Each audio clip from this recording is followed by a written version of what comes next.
Halo, selamat datang kembali di channel United Identity, channelnya fans Manchester United yang selalu berpikir logis dan sistematis.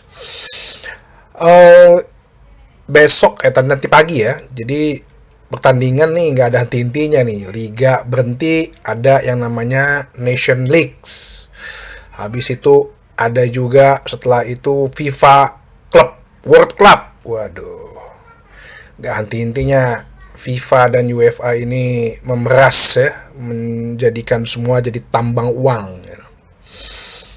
Nanti malam ada semifinal, sama besok ya ada semifinal UEFA Nation League.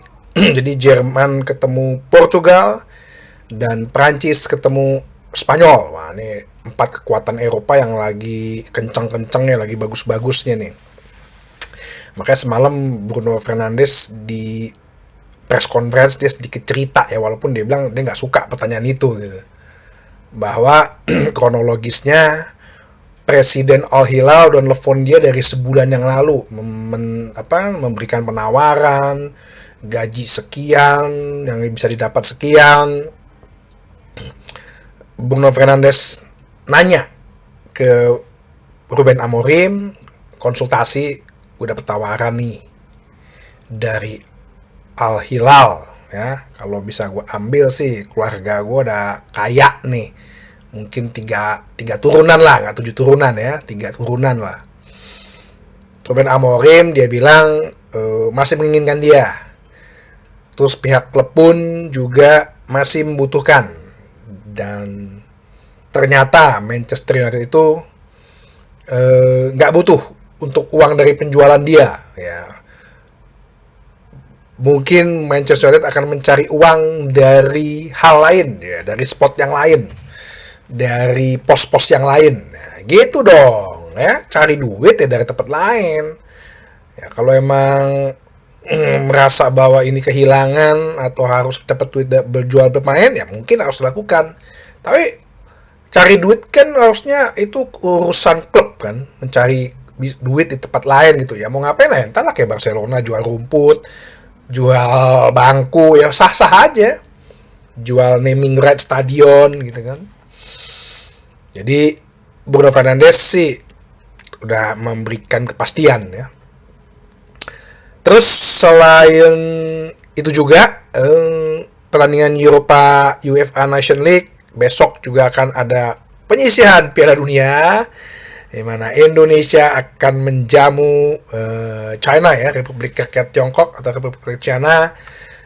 Kita sih tetap optimis meraih 3 poin. Sesudah itu habis itu kita akan hari Senin ya akan melawan Jepang. Wah, jadi pas banget tuh, besok Kamis kan, lusanya libur ya kan, hari raya Idul Adha, potong kurban lagi, makan kambing lagi malamnya. Waduh, puas deh weekend lo. Apalagi kalau ditambah misalnya tiba-tiba Mbuemo here we go, jadi fans Manchester United mah udah happy tuh. Terus tiba-tiba tambahan lagi ada kabar striker entah Osimhen atau Gyökeres personal term agree. Waduh, weekendnya sungguh-sungguh indah deh. Oke, di luar itu paling nih ada berita ya, bukan berita sih sebenarnya. Kan kemarin gue udah bilang, ini berita bersambung lah. Jadon Sancho kan akhirnya balik ya, dikembalikan ya sama Manchester United. Makanya aneh juga ya, ada udah obligation to buy, bisa dibalikin tapi kena penalti. Ada-ada aja. Ya dengan kembalinya Jadon Sancho kan pasti udah ya, Chelsea udah pasti udah nggak mau nih ya. Tadi kemarin kan gue bilang alasannya, lu minta gaji 200.000 gitu, pon per pekan. Enzo Fernandez 180.000, Reece James yang ketahuan kapten gitu 250.000. Nah lu minta 200.000, siapa lu? Jadon Sancho. Dia udah bikin video perpisahan, tapi video perpisahannya pas saat dia latihan videonya. Nggak ngerti deh tuh. Nah, terus kita apain nih Jadon Sancho? Banyak beberapa yang bilang, menurut lo Amorim kok nggak nerima lagi? Amorim juga bukan orang bodoh, men. Kalau Ten Hag aja udah males gitu ya sama dia. Terus di Chelsea juga ternyata nggak oke banget gitu ya. Maksudnya kalau performance dia kayak Anthony mungkin ya masih bisa kita pertimbangkan, masih bisa Amorim pertimbangkan itu. Amorim juga bukan orang bodoh gitu loh. Ya, ditanya ada pertanyaan-pertanyaan dari fanbase, menurut lo kita akan terima lagi nggak Sancho? Ya enggak lah. Dan sudah dipastikan ya Sancho, Garnacho, Anthony dan Marcus Rashford itu pastinya akan masuk daftar jual nih. Tapi ada berita yang ya menurut gue sih ini bisa-bisaan aja dan ya cocok logi, dan menurut gue sih kurang masuk akal ya, bahwa Manchester United berusaha untuk swap ya, pertukaran antara Jadon Sancho dengan Muhammad Kudus. Muhammad Kudus ini wingernya West Ham yang dulu juga adalah wingernya Ajax ya, itu zaman Ten Hag. Sebetulnya sih kalau banyak bilang orang, Muhammad Kudus itu lebih bagus lah dari Anthony. Tapi saat dia main di Liga Inggris nggak terlalu bersama West Ham ya, nggak terlalu bersinar juga gitu ya, ada cuman nggak menjadi seorang pemain yang kita ngelihatnya wah gitu. Muhammad Kudus ini posisi kan di sayap kanan ya, sebenarnya sih kalau dipikir-pikir nggak ada urgensinya kita untuk mengambil lagi Muhammad Kudus, karena kenapa ya, Mbeumo Kaba itu udah jadi posisi dia seharusnya ya, menjadi posisi dia ya, masa kita mau numpuk lagi di situ, sedangkan di situ bisa ada Garnacho, bisa ada Amad Diallo di situ. Jadi pertukaran ini akhirnya kayaknya cuma dihembus-hembuskan sama media, sehingga seperti gue bilang, hati-hati media-media yang di endorse oleh para agent gitu ya, itu lo berhati-hati. Bisa jadi ini sebenarnya Muhammad Kudus udah nggak betah di West Ham, cuman dia cari-cari apa ya, bikin berita lah, entah antara West Ham panjang naikin gaji dia atau emang ada klub yang pengen ngebeli. Harganya sih Muhammad Kudus ini 45 juta pound ya, pemain berkewarganegaraan Ghana. Nah, apakah pantas? Ya ngapain, mendingan kita kan udah ngambil Mbeumo, posisinya sama. Ini kayak orang lagi nyodor-nyodorin aja. Oh, Manchester United lagi pengen Mbeumo, gue aja deh gitu. Gue aja deh, dia tuker lah sama Sancho gitu kan. Jadi kan lu gak keluar duit. Tapi di satu sisi West Ham sendiri berpendapat bahwa kayaknya Sancho ini gak cocok di sistemnya West Ham. West Ham kan saat ini dilatih oleh Graham Potter ya. Graham Potter itu kan ex Brighton, sangat mengandalkan kecepatan sebenarnya, khususnya pemain-pemain sayap. Makanya kan Brighton itu sering ya, banyak pemain-pemain sayap yang bagus nih. Contohnya Mitoma kayak gitu loh. Nah, apakah ini suatu deal atau transfer yang bagus? Ya, gue pikir nggak berguna lah, nggak ada gunanya lah. Jadi nggak usah, lo inget ya, berita-berita kayak gini bisa saja dihembuskan oleh para agent. Jadi jangan pernah langsung oke gitu ya, percaya gitu.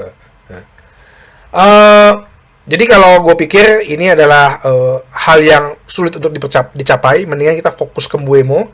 Dan setelah Mbeumo ada kemungkinan kita mungkin akan break nanti setelah 1 Juli lah, setelah memulai yang namanya pemusatan latihan. Kalau nggak salah 1 Juli apa 10 Juli gitu, mulai pemusatan latihan. Itu kita bisa akan lagi mencari-cari pemain gitu. Tapi yang pasti Jadon Sancho dijual.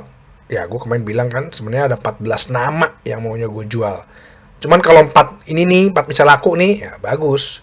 Tapi kan kemarin gue bilang semua pada maunya minjem. Ada lagi berita katanya Real Madrid mau sama Højlund tapi minjem. Kemarin kan gue bilang Inter Milan. Barcelona maunya juga minjem, bilang obligation to buy. Ujung-ujungnya dibalikin. Udah dapat juara, gelar, nanti dibalikin. Sama kayak Dortmund. Wah, kesannya pengen ngebeli, tapi sebenarnya enggak. Lu cuma dimanfaatin 1 tahun doang. Kita cuma ngurangin gaji dia doang, ya sebenarnya nggak apa-apa sih. Oke, gue pinjemin 1 tahun lagi nih si Sancho nih, kan dia kontraknya habis tahun depan kan, jadi panjangnya 1 tahun.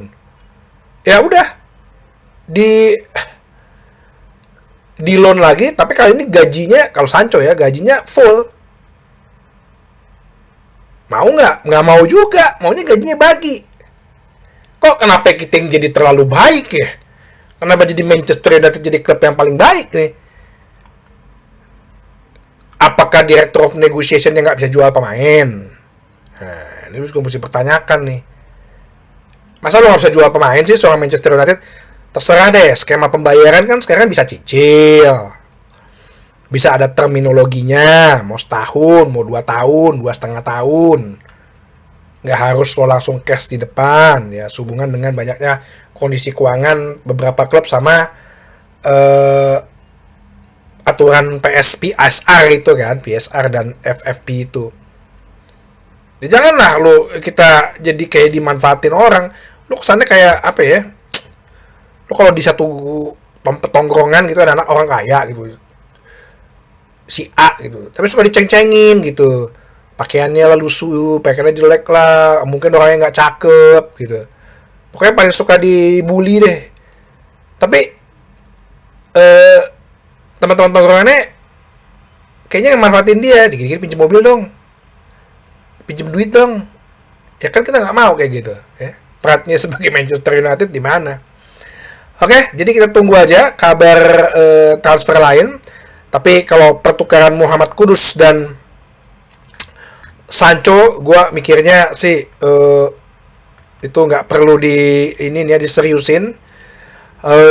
Berita terakhir juga adalah Lisandro Martinez kemungkinan akan sudah balik di pre-season ya, pre-season besok dia akan sudah balik dan sudah bisa main. Khususnya nanti pada saat di bulan Agustus September. Nah, jadi kalau udah udah gabung Martinez, ini kayaknya mantep nih. Jadi belakangnya menurut gua sih Martinez, De Ligt sama Lenioro gitu. Atau bisa jadi Martinez didorong ke depan jadi gelandang. Nah, itu yang bisa gua iniin. Oke. Itu aja berita kali ini. Sampai ketemu lagi di bahasan berikutnya di channel United Identity, channelnya fans Manchester United yang selalu berpikir logis dan